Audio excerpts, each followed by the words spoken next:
नमस्कार, मैं निहारिका चतुर्वेदी आप सबका स्वागत करती हूं आपके अपने शो पे। दोस्तों, तेनाली रामा के किस्से इतने ज़्यादा मज़ेदार हैं कि आज भी उन पे टीवी शोज़ बनते हैं, एनिमेटेड मूवीज़ बनती हैं। वहीं बच्चे बड़े शौक से ये सब देखते भी हैं। तो चलिए आपको भी ले चलते हैं विजयनगर और सुनाते हैं तेनाली रामा की कहानी। तभी तेनाली रामा को नीचा दिखाने के लिए एक मंत्री राजा से बोल पड़े, महाराज, आपके राज्य में एक से बढ़कर एक चतुर लोग हैं, लेकिन तेनाली रामा के आगे अगर किसी को मौका मिले तो वो अपनी चतुराई का प्रदर्शन कर सके। एक बार की बात है, राजा कृष्णदेव राय अपने दरबारियों से चर्चा कर रहे थे। चर्चा करते करते बात चतुराई पर आ गई। चतुराई पर चर्चा करते करते तेनाली रामा की बात उठी। वहीं राजा के दरबार में मौजूद राज्य मंत्री से लेकर के दरबारी तक सब तेनाली रामा से जलते थे।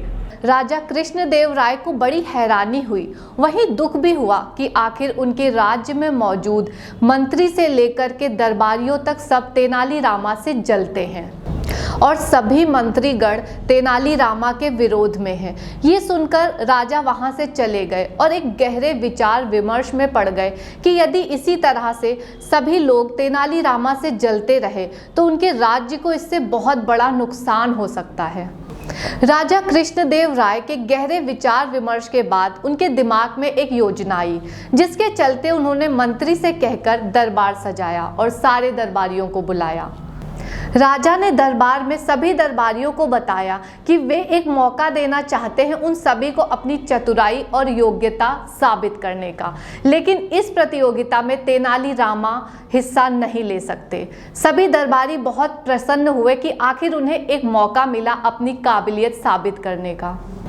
तभी दरबार में मौजूद एक मंत्री ने राजा से कहा, महाराज, यदि हम में से किसी ने भी अपनी चतुराई साबित कर दी तो तेनाली रामा के बराबर भी हम सबको मान दिया जाएगा, लेकिन अगर हम में से कोई अपनी चतुराई साबित नहीं कर पाया तो हम स्वयं तेनाली रामा को सर्वोपरि मान लेंगे। महाराज ने मंत्री की सारी शर्तें मान ली और अपनी योजना बताई। महाराज ने मंदिर की ओर इशारा किया जहां मूर्ति के नीचे धूप बत्ती जल रही थी। महाराज ने कहा, इस धूप बत्ती से जो मुझे 2 हाथ धुआं लाकर देगा, मेरे लिए वो सबसे योग्य होगा। महाराज की ये योजना सुनकर वहां पर मौजूद सभी मंत्री दरबारी आश्चर्यचकित रह गए कि भला कोई 2 हाथ धुआं लाकर दे कैसे सकता है। लेकिन अपनी योग्यता साबित करने के लिए बारी बारी से सभी दरबारियों ने कोशिश की 2 हाथ धुआं लाने की, अपने हाथों में धुआं भरकर महाराज तक लाने की। सभी मंत्रियों ने भी कोशिश की, लेकिन सभी विफल रहे। सभी मंत्रियों और दरबारियों के असफल होने के बाद राजा ने तेनाली रामा से कहा, तेनाली रामा, क्या आप इस प्रतियोगिता को पूरा कर सकते हैं? तेनाली रामा ने कहा, जो हुकुम महाराज।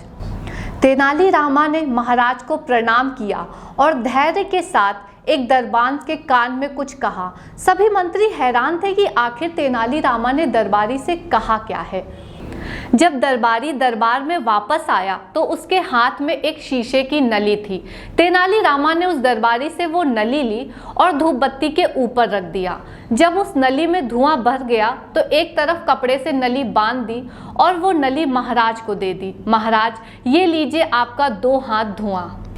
ये देखकर महाराज बहुत प्रसन्न हुए और तेनाली रामा की जमकर प्रशंसा की। वहीं दरबार में मौजूद सभी मंत्री और दरबारियों के सिर शर्म से झुक गए। महाराज ने सभी मंत्रियों और दरबारियों से कहा, किसी की चतुराई से जलना नहीं चाहिए, बल्कि उसकी प्रशंसा करनी चाहिए।